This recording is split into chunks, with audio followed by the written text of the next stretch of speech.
14 degrees here in Davos, but we're hopefully looking to a very warm conversation with a very special guest. Mr. KV Kamath joins us right here on ET Now. Thanks very much, sir, for being with us. It's a very different Davos that we are seeing this year, a very different World Economic Forum. You've been a veteran yourself. You've given it a miss for the last 5 years. But what do you make of the world that we're living in today? Two big talking points, actually three. But I think the most important talking point, apart from Brexit and China, has to be the world under Donald Trump. Well, I think all three are important points. Since you have a situation where interest rates are moving in many directions, currencies are also moving in many directions. So, what the year will have for the financial markets itself is not very certain in the context of exchange rates and interest rates. That said, you then have a Brexit and the consequences of Brexit in the context of a whole lot of nations across Europe. And then you have the third point that you made, election of President Trump, whether it will create a new normal. I'm sure that is going to be the subject of a whole lot of discussions, formal and informal, in Davos. So, yes, that will be a point of discussion, but what will a Trump presidency mean for emerging markets, particularly India? How do you see that making a transition from US under Barack Obama to US under Donald Trump? See, if I look at all the emerging markets, not just India, the US and the US relationships.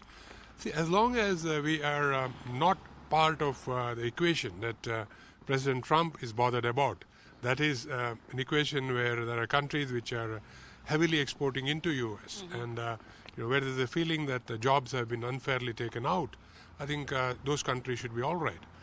India, in the context of the noise levels that one has heard on outsourcing of jobs. Yes. And any country which exports manufactured items into the US, and that includes China, will have to talk in terms of what is the new equilibrium.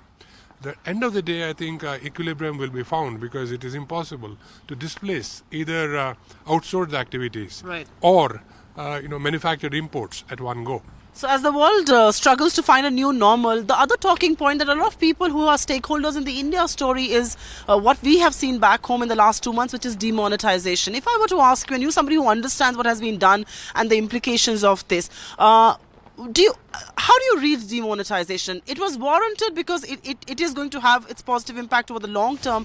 But do you believe poor execution perhaps could have been better handled? And has that kind of taken the sheen off what could have been a big reform? Talked about demonetisation earlier.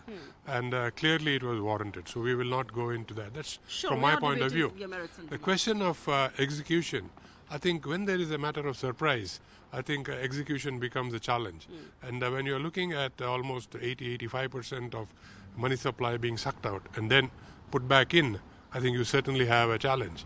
And these then can be read as execution inefficiencies. We really do not know how much of this could have been avoided. The pain and the execution steps, how much could have been improved. But I'm clear that looking ahead, it will have the effect that it was meant to have. Clearly, there is going to be an increase in digital currency. There is no question about that. And with tracking, digital tracking, I think it is going to be that much more difficult for people to try and create a parallel economy all over again. So I'm sure it is going to have a positive impact. And what does this do? I think it will have a salutary impact on inflation. It will have certainly a salutary impact on interest rates. And the next big growth driver in India will be consumption. Not only investment, but consumption. And that will ride on the back of low interest rates. So I must ask you two questions there. Because you spoke about consumption, a lot of people believe consumption in the immediate term at least has been taken a hit. It has definitely been delayed, if not killed altogether. When do you see that consumption being revived? When do you see normalcy also return to consumption and also to monetary supply?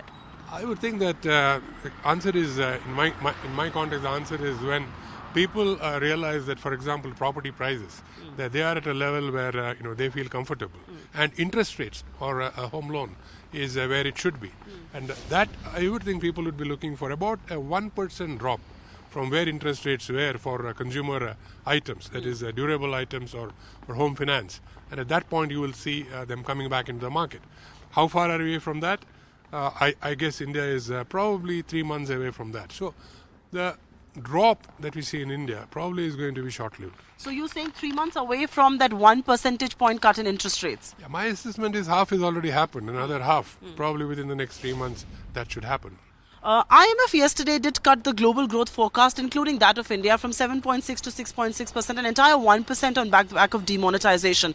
Many people believe growth could be even lower than that. What's your own assessment? I do not think it will be lower than that. But having said that, again, a 1% drop with very quick and early estimate, I am not very sure, and I would like to back. For reason being, there are too many equations here which need time to play out. Only then can we say whether growth will drop, and if so, by how much. I have a question on RBI before I move on to the banks and lending there. RBI is a very revered institution, and it has always been considered as a central bank with very impeccable reputation. Some of that has taken a hit in the last 70 odd days. Do you believe the credibility of the RBI has indeed been dented in this entire process? Could things have been handled a little differently, perhaps? Again, I am not in a position to comment on this at all because A, from a distance, and B, as I said, there was a matter of surprise here. So how any institution or a part of the government or the banks responded would all have been in a reactive manner. So I don't think I'm in a position to comment on this. I appreciate that, sir. The only reason I asked you that question is that unions within the RBI have raised concerns about how the central bank's autonomy perhaps has been undermined. The government is stepping on its toes. Do you believe some of those reasons are causes for concern? I would not be able to comment not knowing what the situation is. But knowing the RBI, it is not an institution that has been compromised in the past. So a lot of people believe that banks are flushed with funds right now because of the deposits that have come back, but credit offtake is not happening. So there are two reasons to that. Investment is not breaking ground. When do you see that happen, and what will spur investment? As I said, the first round cycle, the first round will be driven by consumption. I think that's going to come back. That will then drive production in manufacturing. My gut is that investments in infrastructure will yet have to be done by the government for probably the rest of this year. Only then will you see the private sector come back in. The reason is that the whole demonetization debate has pushed the asset quality issues a little bit to the background. I think asset qualities will have to be addressed before you will see investment in both infrastructure and to some extent in manufacturing come back full steam.